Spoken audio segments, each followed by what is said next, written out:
sis, welcome back to Black Girl SOS. New equipment, who it is? Y'all work with me.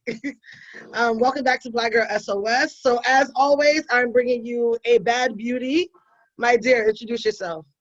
Hi, I'm Naeemah Lafond. I am an international hairstylist, international educator, and the artistic director for Mika. Now you think if I have a friend who's an international hairstylist, I could at least comb my hair for the occasion. I'm working on being better, y'all, but quarantine is winning the battle and the war. Girl, I know. So fun story on how I met Naeemah. Naeemah is my soror. We met freshman year in our dorm during a fire drill. Yeah. Because someone burnt the popcorn. And me and Sho, who y'all remember from the Black Table, we were roommates, and Naeemah and DJ were roommates, and they came out. You will meet DJ on a later episode. They were walking down the hallway, following instructions. They happened to stop in front of our dorm room. We came out and we were like, oh, you guys are cute. We should be friends. Like literally verbatim. We're not shallow though. We remember you from down the hall. I'm like, those are the girls from down the hall. Y'all were always laughing and cracking up, having a good time. Nothing has changed. Literally nothing has changed. We are totally consistent in that regard. So since I met you in college and I know your transition, let's talk about what brought you to Buffalo and then how you pivoted from wasting all that Pell Grant money. Well, what brought me to Buffalo, mainly I just wanted to get as far away from Brooklyn as possible. Like, growing up in Brooklyn, growing up in the hood, I was just like, I gotta go. Like, and I gotta go as far away as I can get while still getting that state money. Yo, clearly we shared a mind because I was like, nah, the Bronx is fun, but I gotta get right. And I was like, and when I got there, then I decided I would get there and figure out what it is that I want to study because I didn't know before I went. Oh, okay, I didn't know that. I didn't know before I went. And then I went to, it was like some kind of summer session. Was it orientation? Okay, because I was at EOP, so we had like that whole. Right, yeah, I was there for a minute. Locked up in jail. Well, they were locked up. I broke out the first weekend. I was jealous. I was like, well, y'all here all summer? Damn. They were. I'm defiant, girl. I left the first week. So I came and I was like looking through the book and I was like, this sounds really serious. Biomedical pharmacology. It sounds like a whole situation. It sounds like respect. Sign me up like for that. Indian parents are gonna okay this. Yes, like my Haitian mother will definitely put a stamp of approval on this. I'm biomedical pharmacology major. So that's what happened. I remember when I met you and DJ and y'all were like, oh, where are these I was like, what? Okay, sis, I guess. Me and Sho were like, yeah, we probably side bitches, girl. We go right. Oh my God. What did I have? This class, and they had like a corpse at the head of the class, like a human body that was cut open, preserved freshman year. Preserve. It was called primate anatomy. No, ma'am. Primate anatomy freshman year. We dissected huge monkeys, and like the instructor, the professor, was like dissecting the actual human body at the head of the class. And I was like, maybe this is not my jam, because of. I did not know that. Yeah. I would have took it if I knew that. Oh my God, that class was sick. That's right up my alley. I totally would have. Yeah, that was my favorite thing about 7th grade science. We got to dissect something. Really? Yes. I went vegan for like a few months after that. Oh, I loved it. But I was like, I ain't finna be doing this every day. Like, this is cute every other Friday. But it's like I was passing the classes, but I didn't enjoy it. Like, I was like, God, I'm going to that primate anatomy class. Like, none of it. The only class I enjoyed from like the whole, like all of the entire curriculum was sociology. And which makes sense today because I'm always dealing with people, but I was about to say, which is kind of on brand. Yeah. So I think you made a really interesting point and a brave one, because most people that go to college don't abandon shit. They kind of stick it out, especially, especially, I mean, listen, if you're West Indian, you're African, and you got from those kind of backgrounds, you kind of just stick it out because you kind of don't want no issues with your parents. What made you that damn brave? Well, you kind of helped me make that decision. I internally felt that I was sassy. I probably said some sassy shit. Like I was like a good hairstylist, but I never really looked at it as like a career choice. But you know, I was always in all of y'all hair, like doing everyone's Let the hair. people know I was an original muse. Yes, she was. Always in everyone's hair for every event, doing hair and makeup, just beauty, you know, just all kinds of beauty stuff. And I remember I was doing your hair one day, and you were like, I don't even know why you're here. Like, you should just go home and be a hairstylist. And I was like, like laughing out loud. But internally, I was like, maybe she's right. And that kind of like started like a thought process for me. You like, see, people, listen to your sassy friends, okay? We don't know how to deliver the message all the time, but we're going to get you the message. So I called my mom and I was like, Mom, I have something to tell you. She's like, what? I'm like, I'm going to come home and be a hairstylist. And she was like, I was waiting for you to say that. I knew it was going to happen. I was like, what? She was we like, love to see it. I just wanted you to come to that conclusion by yourself. Like, it was like, she wasn't thrilled, but she was like, I guess if that's what you want to do, right? If that's what you want to do, I'll support it. She said, I mean, you are good at it, so I'm sure it'll be fine. But she had no idea of like, and I mean, neither did I, like the kind of the levels that you can get to with hair. Yeah. I think in both of our minds, I was like going to be just working at a hair salon, you know, just what you think of a hairstylist, what I thought of a hairstylist growing up. And she was like, well, just come on home. And I was like, okay, that worked out. I thought she was going to be like, are you serious? I seen that you wrote on Instagram in one of your stories that you used to work at a natural hair salon. Yeah. Which is 3,000% different than what you do now. So first tell us about your experience at a natural hair salon, and then kind of how you ended up completely on the other side and doing like editorial and high-end fashion hair. Yeah. So actually I started off doing editorial because Daniela, remember Daniela was like an aspiring model at the time. That's right. DJ was walking the runway. Yeah, so she was like, you should come do this photo shoot with me. It's like called a test shoot where everyone like does what they do and then everyone gets a photo from it. And I was like, sure. So I went to this test shoot and I was hooked. I was like, but mind you don't get paid for this stuff. Everyone's just doing it for their portfolio. I was hooked, but I was like, I still need a job because this is not going to pay the bills. But that's where I fell in love with it. And from that shoot, I used that picture to like get another shoot, and I started doing editorial work first. But once I realized that wasn't paying the bills, I was like, I need to work in a salon. So then I started looking into salons to work at. Was the natural hair salon the first one? The natural hair salon was the first one. Yes, it was the first one. I mean, there was a salon that I wanted to work at first, like straight out of the gate from beauty school. So after I did the editorial, then I went to beauty school. And then in beauty school, I'm like, I want to work at this like really high-end salon on the Upper East Side that everyone is like, this is the best salon. They pay great clients, etc. I'm like, okay, I'm going to work there. And because I was already doing editorial, everyone assumed that I would get the job. And so did I. Yeah. And it was like, to get the job, you had to do a blowout. And I'm like, hello, that's my thing. I could do that. Yeah. But turns out like the interviewer was racist. So that didn't work out. That's on brand for the Upper East. Yes. So I went into the interview and, you know, I did the blowout and he was like, can I talk to you for a minute? Let's just chat.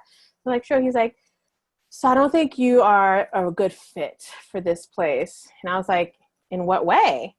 And he's like, you know what I mean. You're just not a fit. Yeah. Are you fucking shitting me? Yep. And I was mortified. I walked out of that place like hysterically crying. And I kind of like gave up trying to like find the best place. Yeah. And I was like, I'm not going to look for like the most expensive spot. I'm not going to like really go out to like, really, I'm not going to try to make money. I'm just going to go try to find a place that I could be happy at and that could be accepted. Yeah. So that's where I found Bourgeois Salon, and it was a great place to work. It's called Bourgeois, yeah. They are right up my alley. Yeah. I learned so much. Remember you came to like a hair expo for me? Yes. At Bourgeois. That was Bourgeois Salon, yeah. Oh. Yeah, I did a hair expo there. This name is up. I learned everything. I mean, I learned how to do my own hair too at Bourgeois. I mean, growing up, you do your own hair, but you don't know, like the professional way to do it, right? So I learned so much from her. Like, thank God for hair wraps. I was just telling my aunt the other day. I feel like I grew up thinking that all Black girls knew how to do hair because we were just always in each other's hair. I can do certain things. Like I can get you a slick ponytail. I can do that. I can get you a high bun. I've been working on my Tegan styles. I'm getting better at that. See, that's more than beginner. Yeah, well, that's because, but I've been, I'm cheap. So,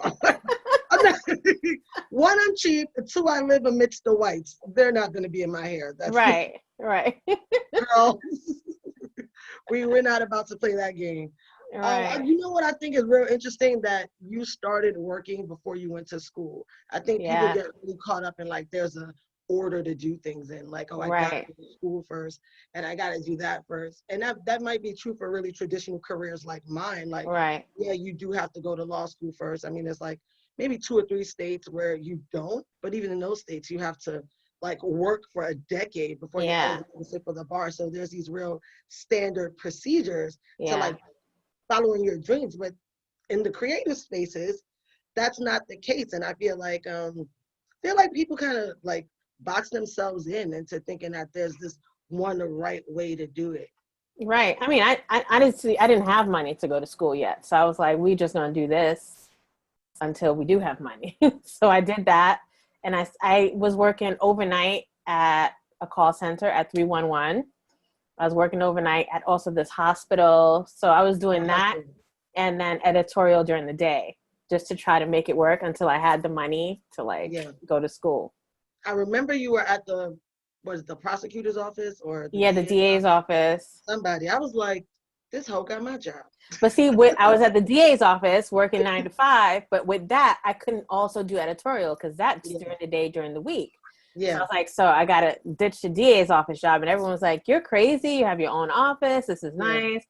I was like, but that editorial work is amazing. Even though it didn't pay me anything. I'm like, that's what I want to do. That's why I said you were brave. A lot of people are not brave enough to like be like, I'm going to ditch security and just like go for it. But there's no victory in safety. Right. You just got to jump sometimes.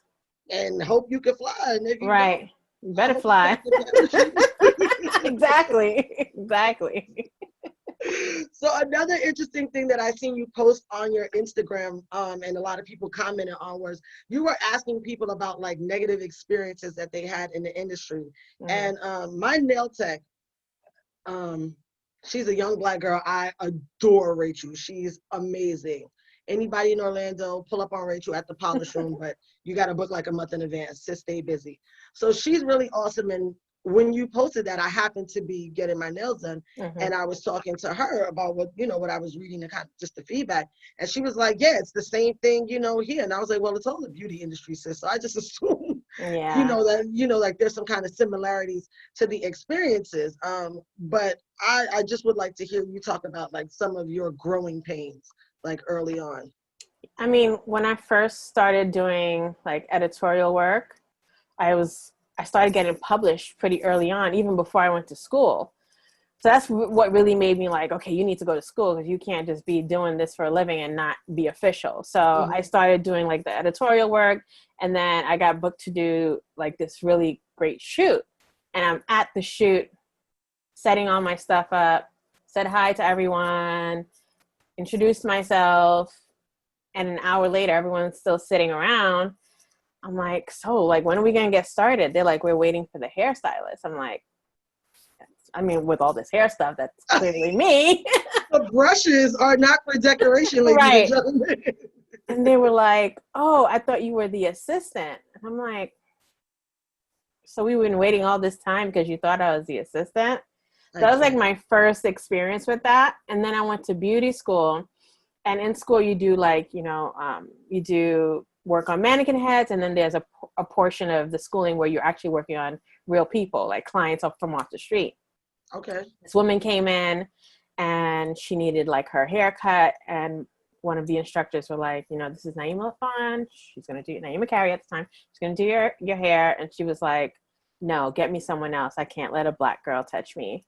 Are you kidding? Yeah. And then what was really like kind of like the nail in the coffin was like, they were like, okay, let's get you someone else. Like, and they just acquiesced like that's acceptable? Yeah. I was like, oh, this is how we're doing it? So that's crazy. So at an early point in my career, I was like, I kind of understood that I had a place, or they thought I had a place. They thought you had a place. They thought. They were. Exactly. So I kind of, it kind of made me move a little bit differently in a way where I was maybe less bold, where I would reach out to certain people and be like, oh, let's work at first. And when they would decline, me thinking, oh, maybe they just don't like my work. But then I'm like, hey, maybe it's more than that, So I really just started to grind on my own and find like more like smaller photographers to work with and just start to build from there instead of trying to reach so high. I'm like, let's work as a small community of, creatives that are all on my level. And then let's just build each other up and build from there. Yeah, that's actually a really, really kind of smart approach. I feel like that's what, like whenever I get back together with like people we went to school with, I feel like that's what it feels like. Like, we've all been together since we were like 17 and 18. Yeah. We've kind of all been quote unquote shooting in the gym together. Yeah. And now we're all just kind of naturally progressing. And like, I think it's just dope that we all got to do that, kind of in a parallel way where we all can celebrate each other, have these experiences with each other. So I think that was a really dope approach. Have you ever had like any Black women that you were able to like seek mentorship from? I would say just the owner of Bourgeois Salon, in a way where she wasn't necessarily a mentor, but I looked at her as like, if she was someone I looked up to, like, wow, she had this beautiful, like high-end salon. She was the owner of, a Black woman owning a business, a beautiful high-end salon. I never went to a beautiful high-end salon when I was growing up. I didn't have money for that. But to see someone, doing that and owning it, I was like, this is amazing. And just looking at her made me feel like, I could definitely reach higher. Another person that was a mentor who's not a hairstylist was Crystal Wright. She's like a business coach. Okay. And I saw on Model Mayhem, I don't know if you know Model Mayhem, but it's like, it's this site with like all the creatives on there, photographers, makeup artists, etc. I went on Model Mayhem, and there was like a flyer for this seminar that she was doing. Like, it's pretty much like, she's very like bold and straight to the point. Like, pretty much like, get your life together, So basically, you went and found another me. Very good. She was like, if you want to be an editorial hairstylist or a makeup artist, you have to come to this seminar so you know what to do and what not to do, because you've never been there, so you need to know the road.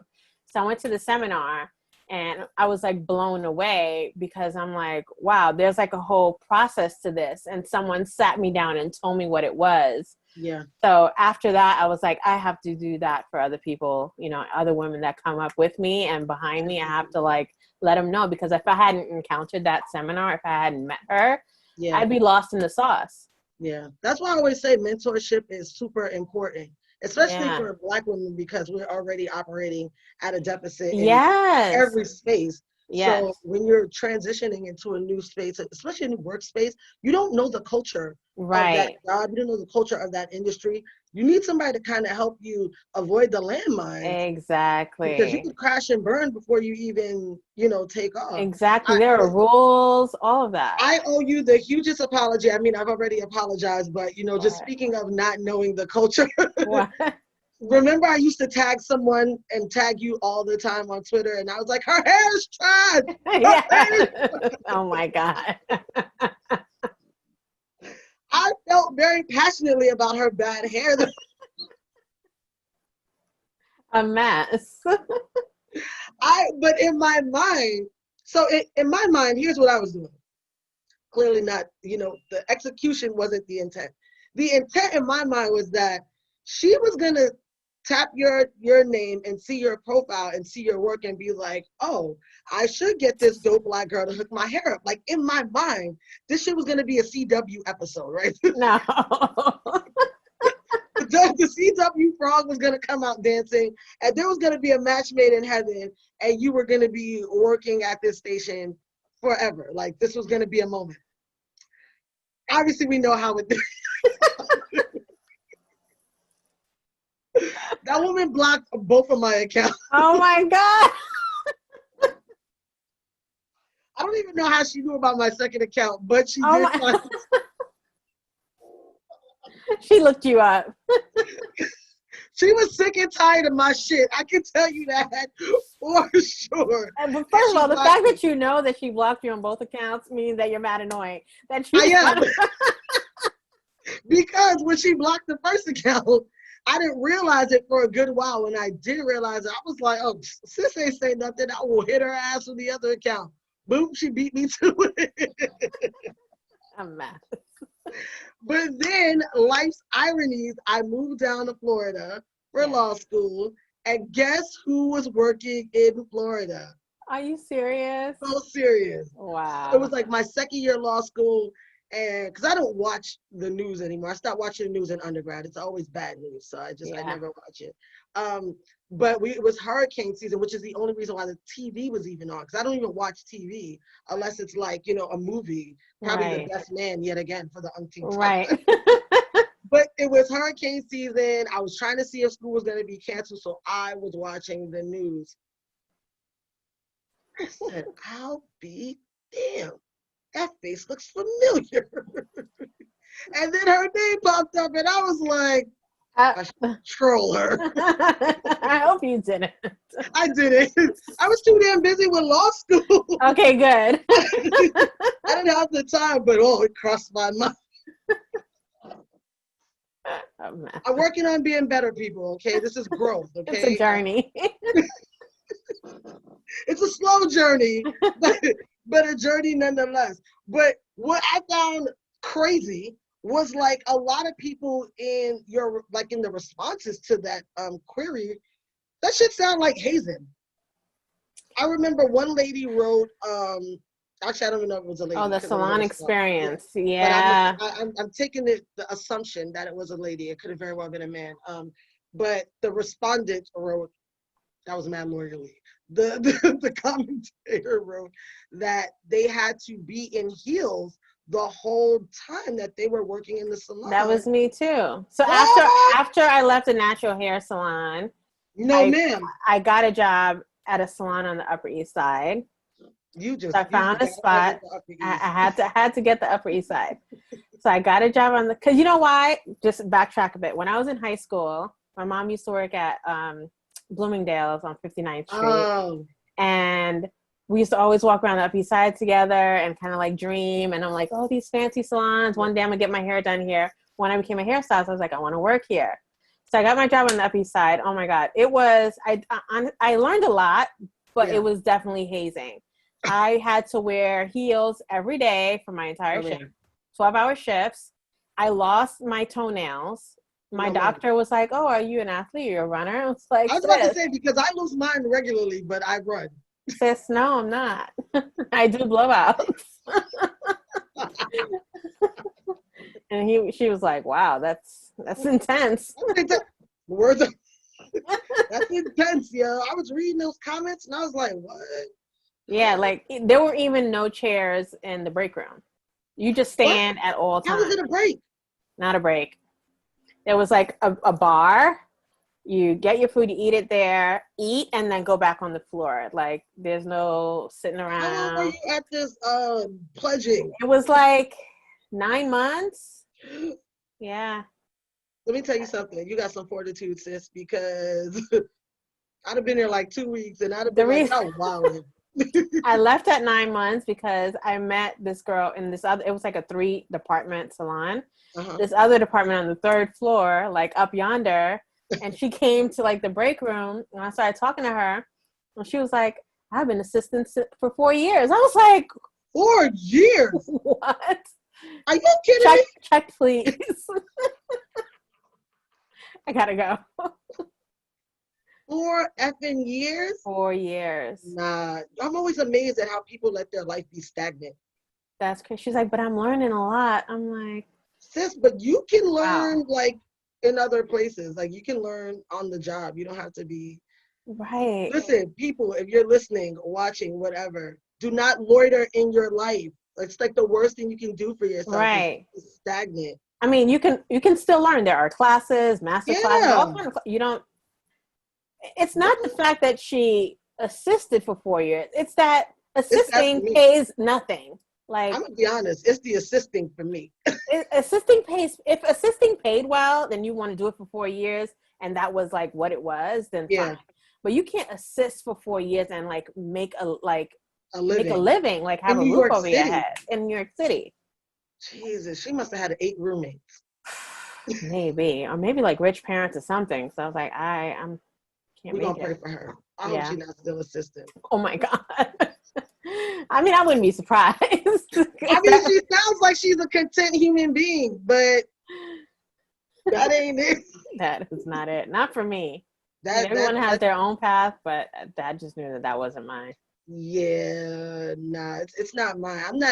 I find that I am definitely not of my parents or not of my grandmother's generation. Yeah. I've never thought it was okay to be at a job for like 27 years. Like I've done, when I was in New York City, I did a lot of contract work, and I'm if y'all having cake to celebrate somebody's retirement, I'm gonna have a piece, okay? Right. I don't care that I'm only here for a couple of weeks. I'm putting a pat Paul on the back and congratulate him on 27 years of outstanding service, and he did goddamn cake. And so I would be like talking to people, and I'd be like, "You really been here 27 years, 30 years?" Yeah, I started here fresh out of school, and I worked my way up. For real?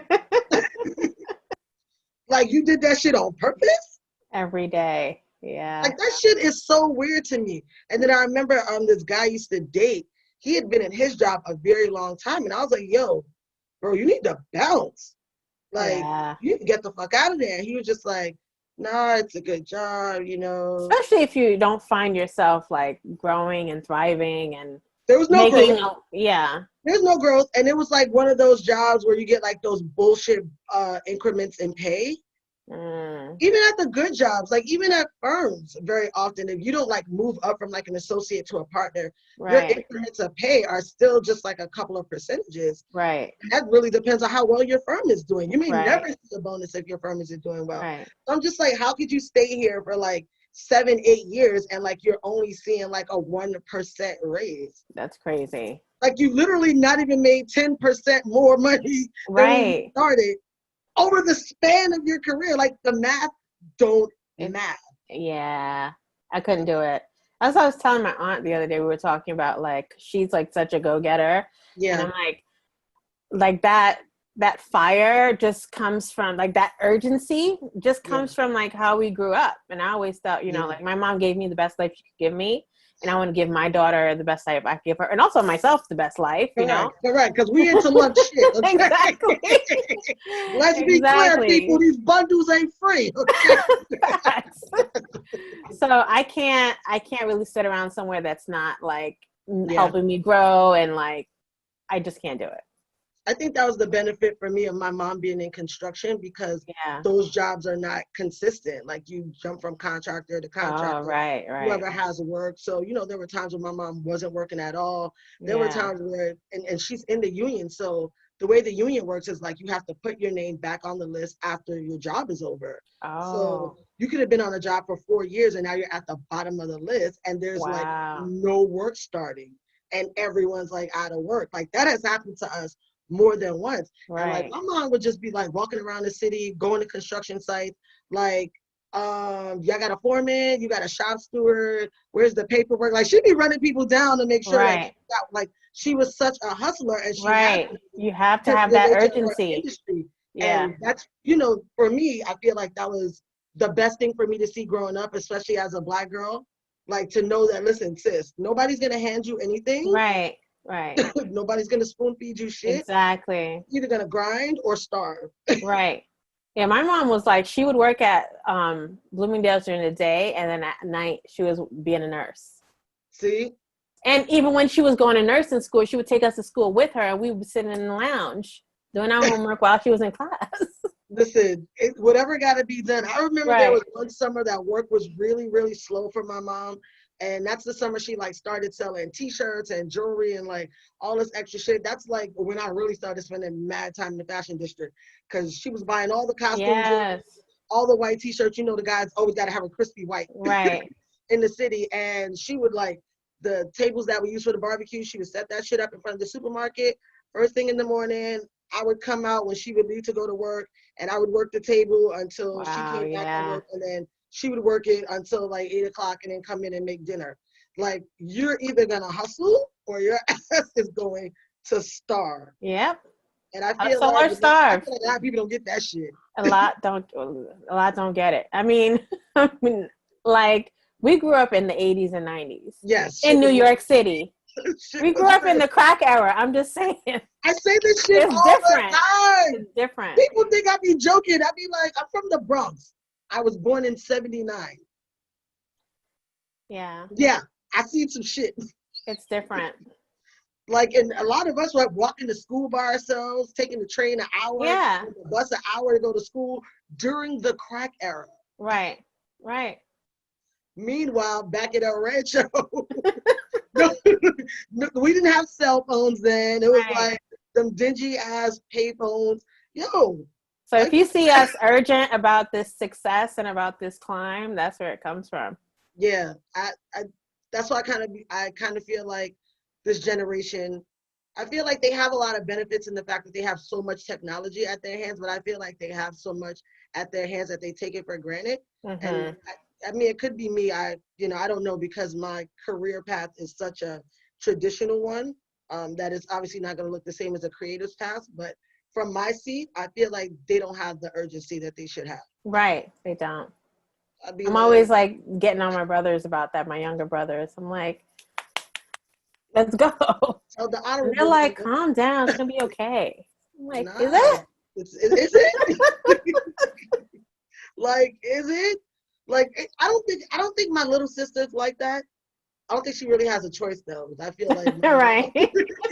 I feel like my mom be on her, like the minute she gets like kind of chillax, my mother be like, so fuck you finna do. Right.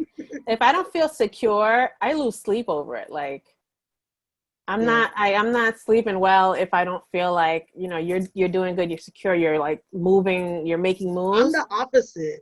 I can't sleep. I will wake up at 3 o'clock in the morning, like, so what are we gonna do? Like, how are we gonna get this money? So I'm the opposite, which is odd because you have the more like creative spaces, like work comes and goes, and I have but I have anxiety when I feel too secure. I don't like it. Yeah. I'm not comfortable in that space. I don't like feeling like I've become so secure that I'm just kind of complacent. Comfortable. Yeah, that's not. I don't like comfortable. Doesn't feel good either. Yeah. Yeah, I don't thrive. So this is what I mean. Like, there's always a constant state of urgency. Like, you don't get it. You're not sleeping well. You do get it. You're too comfortable. Always on edge. Let me ask you the this. Crack era. The crack era. Yo, hashtag the crack era may have saved our lives. Like, it sounds crazy, but there might be something. I might write a thesis on this. Like, I might write a little article on the crack era saving lives. Look into it. I mean, there's some substance to that. But so I have a question, and it's probably going to be because you and your husband are creatives, whereas for the most part, I feel like I kind of date people who are kind of, I date everybody. I got about 8 boyfriends. All right, but this one in particular, this one who did not get me, was somebody who had like a regular job. So he wasn't an athlete, he wasn't a creative, he wasn't like an entrepreneur. He was someone who had like he had a good job, but he was just like one of those people that was comfortable having a regular job. And he always used to say to me, like, almost as if I was ungrateful because if I get comfortable, I'm like, nah, I need to pivot. Like, I need to do something else. He's like, well, why can't you just be grateful in the space you're in? Bro, I can be grateful in transit. Right. Yeah. Exactly. Do you like, so because you guys are both creators, do you feel like you guys kind of align in that way? I feel like we align because of the crack era. We're both the same age, so we both have that same. Yeah. You know, he grew up in Haiti. He was born and raised in Haiti up until he was like shit. 10. You passed the crack era. That's it's like upper echelon shit. So he like is definitely all about like the hustle. Like he never feels comfortable. Like no matter what state we're in, he's like, what are we gonna do? Like he's always on his grind. So it's great because our grinds match.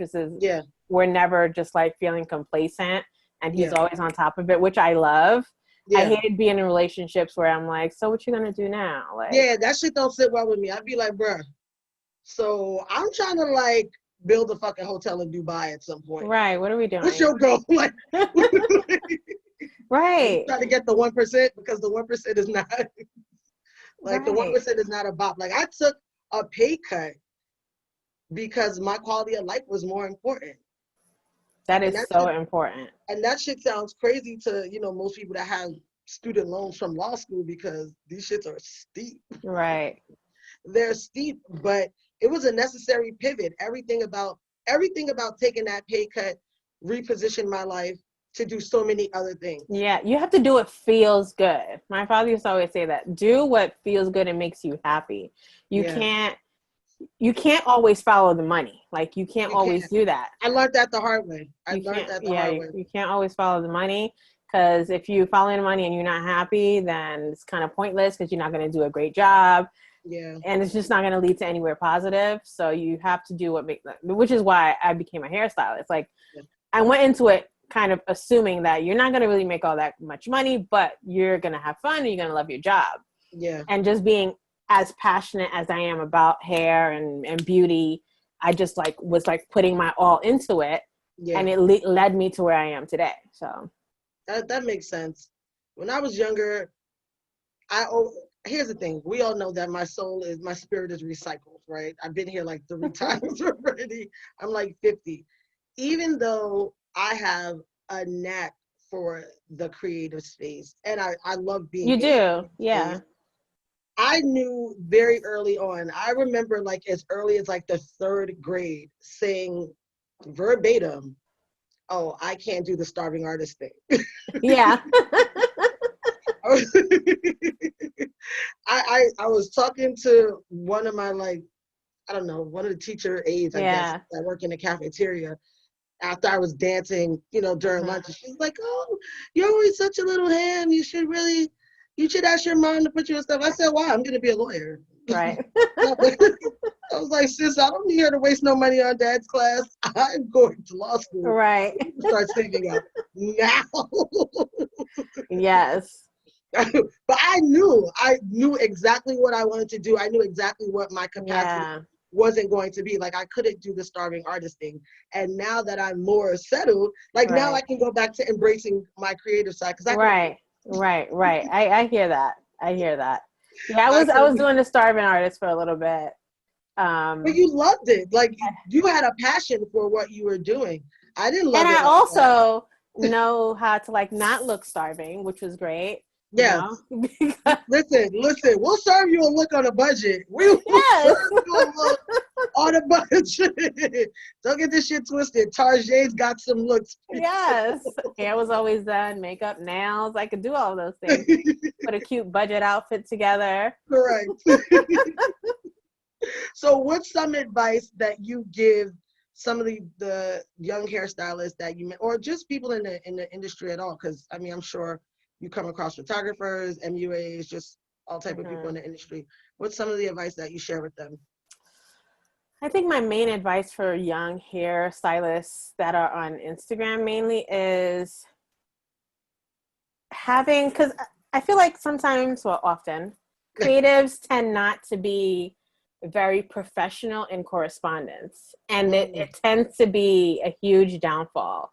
And it blocks a lot of opportunities. Like, you can't DM someone that you look up to or someone that's doing something that you want to do and be like, hey girl, so like, don't do Because I that. don't know you. Right.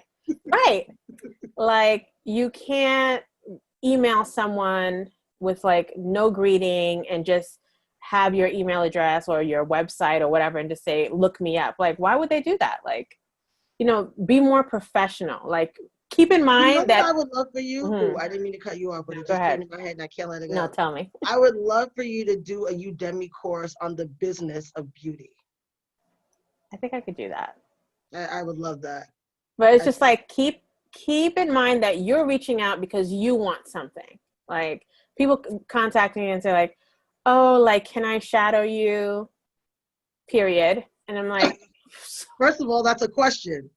So right. It's just there's a like, punctuation mark. right. And I'm like, in my head, I'm like, I can't reach out to everyone, but it's like, what is that doing for me? I don't know if you are crazy. I don't know if you're going to come in there and be unprofessional in front of my client.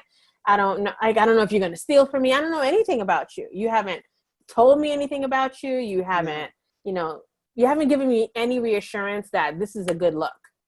Yeah. So like, you have to really go into it like it's a real job. And I think that's what people forget. To sell themselves. I think people think just because that happens, that definitely happens in my industry. People are just like, oh, I just want to learn. Can I follow you? You need to sell yourself. Like, right. You need to bring something to the table. Right. What do you have to offer? What do you have to offer? Right. You, like, the girl that's assisting me right now, Tiffany, she's amazing. She was like, I'll come, I'll hold your bobby pins if you want me to. I know how to clean a kit really good. I'll keep your kit organized. Like, what can you do for me while I'm doing something for you? Like, correct. Because you just standing over my shoulder for 8 hours, it's not helpful. It's not helpful. And just remember that it is a creative job, but it's still a job. So you still have to be professional in all your correspondence and how fast you return someone's email. Like, don't ask me about something and I respond to you and then you take like 2 days to get back to me. I've moved on to the next. Like, I've actually reached out to someone on Instagram. I was looking for like someone who could really braid. I was doing like a New York Fashion Week show and there was like a lot of braiding and I needed like 2 more assistants. I reached out to this girl and she hit me back like 2 days later and the show had already passed. For New York Fashion Week, and she was like, oh, ma'am, no, ma'am, next time you should email me. I was like, first of all, there's not going to be a next time. At all. At all. It's just like, come on. You know what I'm saying? No sense of urgency. No sense of urgency. If somebody was booking me for Fashion Week, I don't care if it was just to like change the fucking laces in the sneakers.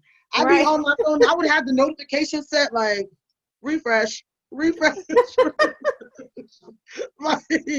I'm not trying to miss no opportunity. I've had people like, I reached out and they'd be like, oh, it's Saturday at 10. Can I come at 11:30? Because I told my aunt that I would drop. No. Like, girl, no. No. Like, who is raising you? Like, what is going on?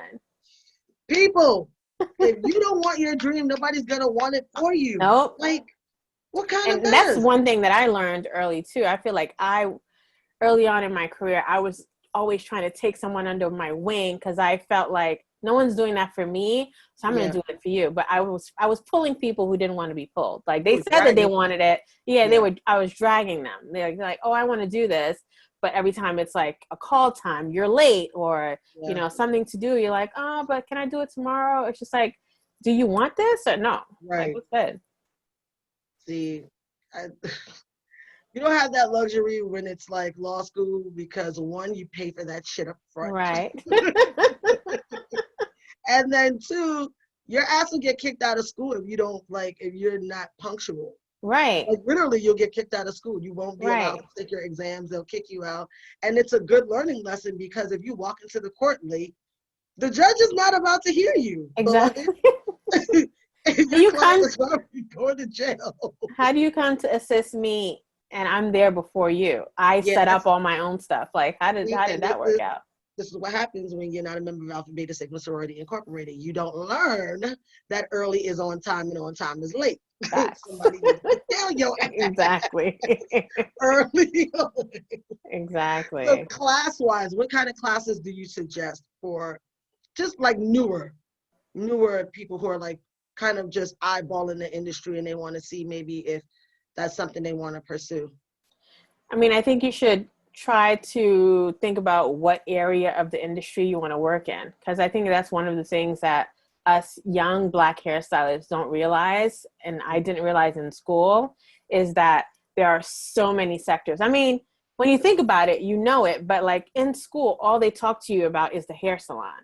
You know, I didn't learn about doing hair in theater, and that was a department, or doing hair for movies, doing hair for the news, doing hair for like people at home, doing That hair. makes sense though. It is all different hair. Yeah, all different hair. Doing hair for like, you know, marketing, billboards, advertising, things like that. Or doing hair for celebrities. Everyone thinks it's either you're in a salon or you're doing celebrity work.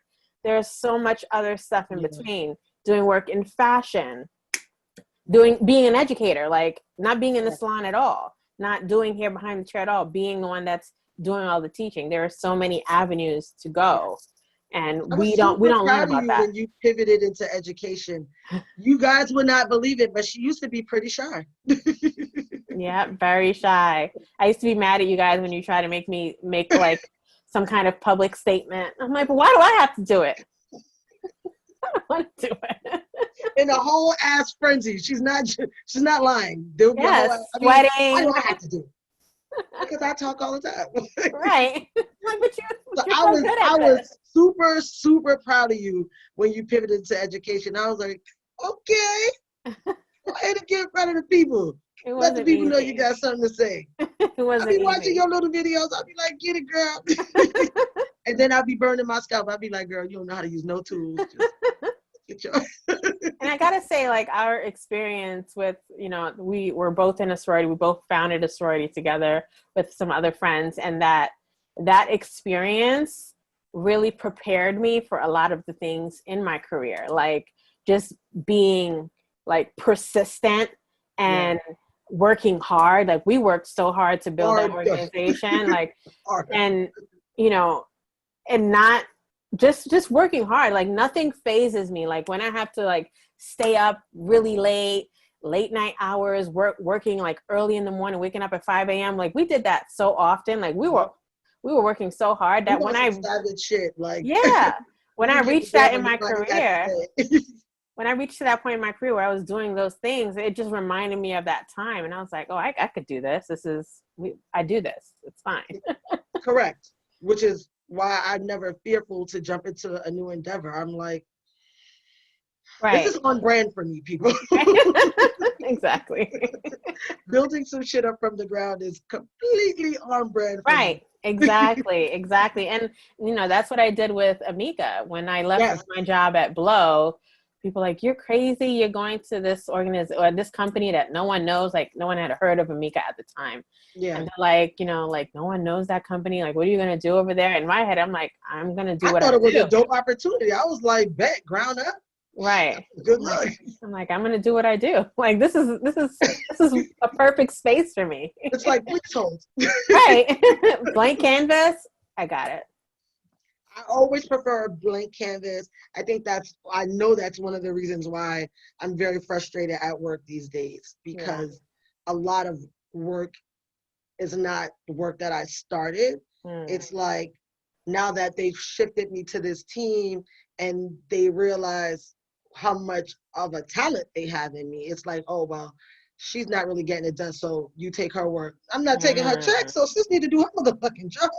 Or somebody's got to send me some money. Like, it can't be every time somebody's not doing their job, oh, we can just give it to Tasha. I always want to be like a fly on the wall in your workspace and how the lawyer that you are, because I know you personally. And in a casual space, also Alpha Beta Sigma, but still we would pop off then too. Yeah. That's not all that professional. Well, I'm gonna tell you right now, there's not a lot of difference. There's not a lot of difference. Like my manager is notorious in our team meetings. She'll be like, before New York Tasha shows up, just let me finish the sentence. And I'll be like, all right, but I'm taking notes, because if you say the wrong thing, no, I'm totally on brand. Nothing has changed. I just, you know, I have gotten better at dragging people without having to physically drag them. The professional drag. Yes, it's an art form, and The corporate drag. I have mastered the art of the corporate drag. My email drag is on. I bet. Oh my God. We were working on that from college. Correct. I say all the time, y'all don't understand what UB did to me. Like, right. Somebody sent me some email like, oh, I didn't get this. Oh, please see People's Exhibit Right, A. exactly. Ask her the email see below. So nothing has changed. It's kind of the same. So, I mean. I love it. So, what has been your best experience thus far? Very best, Apex. Very best Apex was last season, Fashion Week, where I worked 4 shows that were all on the official Fashion Week calendar. And I was love to see it. I was just so like blown away because growing up, I didn't see another Black woman doing those things. Like coming up as a young hairstylist, I didn't see myself, reflected in anyone doing those things. So to get to a space where I was doing it, I was like, and it just came like that. Was like, oh, you booked this show. I was like, and I looked at the calendar and like my name was circled like 4 times. I was like, we're here. Like, how did this happen? We love to see it. It was crazy. So that was definitely like such an amazing experience. I felt like I finally got to, I guess I'm just like a harsh critic on myself. Like I never felt like I'm like, okay, I'm finally doing something now. Like I'm finally feeling successful. First while, she's been doing stuff, people. Just FYI. IYF. You can find her in Vogue and Vanity Fair, but we're glad she finally started doing something with her free time. Let me tell you something. I never found that Vanity Fair. I checked the CVS's. Oh, the Allure? Oh, Allure, yes. Allure. Yeah. Because I was just reading the Brianna Vanity Fair. That's why it's like on the tip of my tongue. But yeah, I like, do they not stop? What's going on with Allure? Why are they not everywhere? Florida's hating on Allure. What's going on? Yo, defund Florida. I love living in Florida, but this is a wild environment, man. I bet. Those videos on social media are not skits. Oh my gosh. And I'm going to leave it at that. I bet.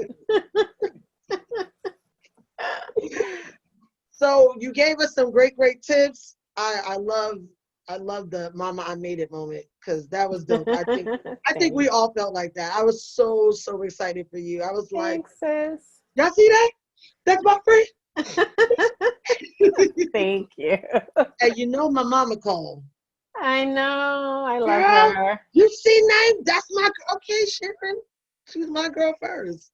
Follow Sharon on Instagram. Like, she's a great motivational speaker.